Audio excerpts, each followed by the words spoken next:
الجزء بيبدأ مع جو اللي بيكون بيعاني من طفح جلدي وبيروح ياخد له علاج، بس بيكون مش عايز ياخده وبيكون حزين كتير وبيمشي، وده بعد ما رجع للماضي وعاوز يصلح كل حاجة خاصة بدويه اللي بتروح ليه وبتعرفه انها جاتش انهم حلمت بيه وشافت انهم مع بعض وشاف انهم مش عارفين يشوفوا المستقبل سوا وبقى في علاقة مع بعض. فبنروح ليريم اللي بتكون بقت منبوذة من المدرسة كلها بعد ما الكل عرف بنوايا الحقيقية تجاه اينيه وانها حبستها في الصالة الرياضية وانها بتكرهها، بس انها بتروح لها وبتكون عايزة انها ترجع تكون معاها في الفريق علشان هي بتتدرب لوحدها، وبرغم اللي حصل فعايزاها ترقص معاها بس يرين بترفض تعمل ده. فبنروح لدونغ اللي بتكون بتتمرن ونجحت في انها تكون رفيعة من تاني وبتكون مبسوطة جدا، بس كانغ بتيجي ليها بعد ما خطتهم فشلت وبتجيب لها تايكيونغ وبتفكر في انها عايزة يرتبط بيها وبترفض، بس بتعرفها في انه يشتغل معاها اصلا وبتكون شافته قبل كده، فكانغ بتعرفها في انه خالها، بس انا بتفتكر وقت ما شافته زمان وقت ما جاب لها الطعام وكان كويس جدا وكان بيعمل ده عشان يتجسس عليها وبيكونوا فرحانين، بس سام بيشوف ده وبيتضايق وبيغير عليها. فبنروح مع دونغ اللي بتجري وبتمارس الرياضه وفجاه بيظهر قدامها ومتابعها وبيوريها فيديو وهي بتطير وبيقول انهم متشابهين عشان عنده قوه في عقله وكان موهوب كتير، بس بتسخر منه وشايف انهم مميزين علشان يكونوا مع بعض وعايز انهم يتجوزوا، بس بترفض وبيكون عايز ده عشان رافض الفشل في حاجه، فبترفض وبتكون مش عايزاه خالص وبيهددها بنشر فيديو خاص بيها وهي بتطير ولو مش هتتجوزه فترجع ليه ماله علشان هو سحب كل حاجه علشانها. فبتسيبه متضايق وبتمشي وفجاه تايكونغ بيخبط فيها عن قصد وبيكون رافض انه يساعده وبيضربه على طول وبيرموا فيه في المياه وده بيزعل هان وبيروح يدور عليه في المياه دي وبيتضايق. فبنروح لهيوم اللي بتحلم بطلاب خايفين وفي حريق وبتفكر في ان ده الحريق اللي في الماضي اللي شافه جو وبتكون شافت اللي حصل، فبيروح الاطفاء وبيرحب بيه وبيسأله لو كان في طلاب بينطوا بالنوافذ وعاوز يعرف رغم الوقت الطويل ده، فده بتكون مع سون اللي بيعلمها الطعام وعايزه تعمل اللي بيحبه وده بيأثر فيه عشان محدش كان مهتم بيه من زمان. فدونغ بتفضل تشوف رسائل هان معاها وبيجيب لها القديم والجديد وبيهدد فيها وعلشان كده بتتضايق وبتمشي وهنا بتوصل وبتكون عايزه ياريم تكون معاها في المسابقه وبتروح تستعد للاكل وبالفعل كلهم بياكلوا سوا وجو بيفرح وبيشوف عيلته كلهم متجمعين وبيرفض يعرف اي حد عن طفح الجلد اللي عنده ومخبيه حتى عنده هي، فبتروح تنام معاه وبتفوق وعايزه تشوف اللي هو مخبيه واللي بتلاقي اللي عنده وبتهون عليه وعايزه تقول للكل، بس بيرفض علشان انها تروح للمسابقه بكره وكمان يوم مهم ليه وعاوزاهم يستنوا يوم، بس انا بيجي العرض الجانبي اللي بيكون هيقتله اصلا وبيروح يشوفه ويعرفها ان اللي هيحصل ده في الماضي واللي الحرق عمله في قبل 13 سنه وعلشان كده وصل لها، فبتزعل علشان هي كانت مفكره في انها تغير المستقبل وعايزه تعرف يعملوا ايه، فبيهون عليها وبيقول انه يفضل معاها على طول ومش هيبعد وعلشان كده بتحضنه وبيبكوا هما الاتنين سوا. فيوم بتفوق وسون بيهتم بيها بس بتكون حلمت حاجه مش كويسه وبتبكي وبتروح تقول لدونغ انها كانت بتطير في مسابقه اينان للرقص ومش عارفه السبب وعلشان كده عايز تعرف وتغير المستقبل وهتروح ومش هتطير ابدا ولو غيرت المستقبل يبقى جو مش هيموت اصلا. فبيعدي الوقت وبيروحوا الحفله هما متأنقين وكمان تايكونغ وكانغ وهونغ بييجوا عشان يشجعوها، فزميله بيرن على جو عشان يشوف تكرر الحريق وعاوز يروح ويجي يشوف اينيه بعد كده وبيسيب ده وبيمشي، فبيكون الفريق متجمع بس اينيه مستنيه يا ريم تيجي ومن هنا ده بتيجي وبتهنيها وبتحاول تشيل القلق ده وبتهنيها على اللي حصل، بس اينيه بتكون خايفه لابوها جو يكون حصل له اي حاجه وما يجيش، بس ده بتطمنها طبعا وعلشان كده بتقول ان حتى لو ان هي قربت فمش هيكون ابوها فيها واكيد هو يرجع وبتبكي وده بتهون عليها. فجو بيشوف التكرر اللي حصل في الحريق وبيقول له انه كان بيبعت المال لعيله جيونغ وعلم عيلته وابنه وبقى كويس وبيفرح. فبنيجي المسابقه وتشجيع عيله اينيه اللي بيستعدوا انهم يطلعوا بس دورها بيكون لسه ما جاش علشان بيبداوا بالاعدادي، ومن هنا بيراسل دونغ وبيقول على بنت اخوها انها جميله وبيتصور معاها وعاوز يقابلها وبالفعل بتروح تمشي وبتقرر في انها تقابله. فجون بيلاقي في ان اينيه متوتره علشان ابوها ما جاش بما انهم هيبداوا، بس انا جو بيكون بيجري عشان يروح لمسابقه الرقص لاينيه، فهم بيروح يجهز حاجه في الشنطه بتاعته دي واينيه بتشوف ان ابوها موجود وجون بيفرح ان ده كان ابوها اصلا. فدونغ بتوصل لهان وبتتصدم من اللي شافته، فهنا بيجي دور فرقه اينيه وبتفضل مستنيه يا ريم اللي بتيجي وبتفرح اينيه كتير وبيفرحوا بها اصلا وبيتفقوا انهم يكسبوا المسابقه دي وبيحيوا بعض. فهم بيحضر تحضير الخطوبه من دونغ وعاوز يتجوزها وبيكتب لها كلام رومانسي وبيقرر يكمل رغم انها رافضه اصلا. فهنا الفريق بيطلع واينيه بتشوف الكل بيحيوهم وبتكون خايفه كتير ومتوتره وعلشان كده جون بيروح يخليها ما تشوفش وترقص طالما شايفاه هو وبيفرحوا كتير وبالفعل بتبدا العرض بيهم وبيحيوها وبيكونوا بيعملوا اداء كويس وهي فرحانه ومتابعه ابوها اللي فرحان بيها وكل ليلتها بيحيوها وبتتكلم انها بقت كويسه وعندها اصحاب وما بقتش زي الاول ولما بيخلصوا بيحيوها على طول. فبيدخلوا وبيتصوروا سوا بس ريم بتمشي بتمشي وهي حزينه في إنها بتروح لها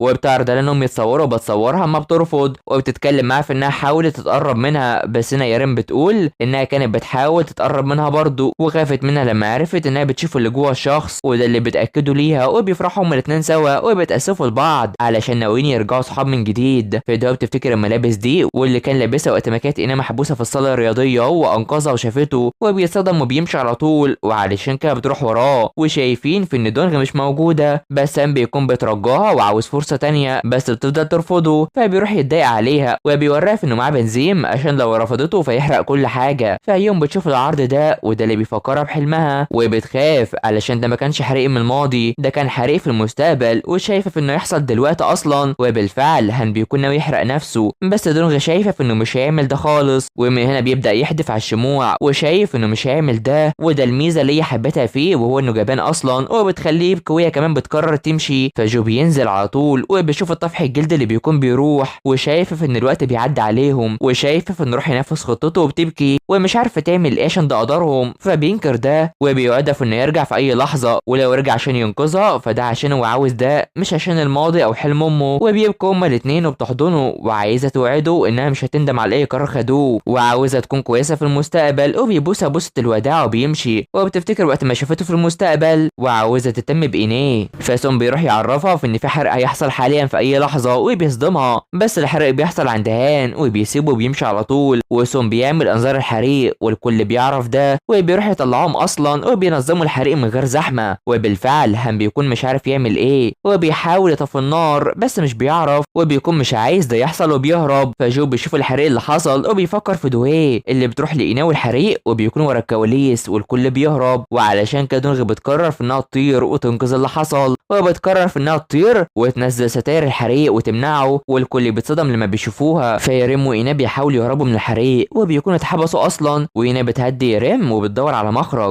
فدو بيجي لها ازمه وبتفتكر اللي حصل وبيتنادى على اينيه بس بتقرر تكمل. فجو بيجي بيشوف يريم وبيكسر الباب وبتعرفه مكانها وبيخرجها فبيقرر يروح لاينيه اللي بتروح لمكان الكواليس والدخان اللي مش قادره تتنفس وبتتخانق وبتنادى على ابوها بس دو بتجيلها وفجاه بيكون هي قاعده فوقهم وجو بيجي وبينقذهم وعاوزهم يمشوا بس بتكون عايزاه معاهم وبيلاقي في ان ده توقيت موته اصلا وبيقرر ينقذها علشان ده الوقت ولازم ينقذها علشان دي البدايه لكل حاجه وعاوزه تمشي بسرعه وهي بتبكي كتير وبيبص لها وبتمشي والحيطه بتقع فوقه وفجاه بيفوق في مكان تاني وقت ولاده اينيه وبيكون رجع للماضي وهو مبسوط وبيروح يشكره على ولاده اينيه وبيبكي بس انا بتنجح انها تشوفه وبتفرح وهو بيفضل يبكي. فبيخرج وبيجري وكل حاجه بتتحول طبيعيه والكل بيشوفه وهو بيجري يحرق دويه وده علشان ينقذها وبينادي على صاحبه قبل ما يدخل وعاوز ينقذه وبيبكي كتير بس برضه بيدخل وبيموت وجو بيتصدم وبيشوف ان قدامه دقيقتين قبل الانفجار وبالفعل بيروح وبيدخل لدوهيه وبيجري وبيوصل لها بالفعل وبيخليها تتنفس وبتشوفه وبياخدها عشان يطلعوا وبيحاول يلاقي مخرج رغم النار الكتيره دي والدمار اللي بيحصل وبيقرر يخليها تنط وبيطمنها انه يكون معاها على طول وهتقابل الكل وده في الوقت اللي هما بيودعوا فيه وبيديها الخاتم بتاع العيله وبيركز فيها وبيعرفها في ان دي مش النهايه وبيحدفها عشان دي البدايه والانفجار بيحصل وده وقت ما هي بتمشي مع اينيه وبتهرب اصلا. فهم بيروح السجن وهو مرعوب في حين انهم بيودعوا جو والكل كويس وده بتكون شايفه نفسها مش وحيده اصلا وبتكون خلفت ابنها الصغير نوري وبتلعب معاه ولسه مستنيه جو. فكان بتشوف طيران دونغ مع تايكيونغ وبتتضايق وعاوزه تطيرها برضه وبيفكروا في قوه نوري ابن جو دوهيه هتكون ازاي. فيوم بتكون عند هونغ وبيفرحوا سوا بس اينيه بتكون بقت مشهوره خلاص بين الطلاب وبيحضروا طعام لعودتها ويون شافت حد كمان هيجي. فدهو بتلاقي ان ابنها بيكون بيرجع للماضي برضه وبتفكر في جو اللي فقدته برضه وبتوري له صوره ابوه وعاوزاه يرجع ابوه وبيفضل يلعب وفجاه بتشوف جو مع نوري ابنه وبتتصدم انه رجع وبتبكي كتير وبتفرح وقصتنا بتخلص على هنا. فتابعونا علشان يوصلكوا كل القصص التانية. سلام.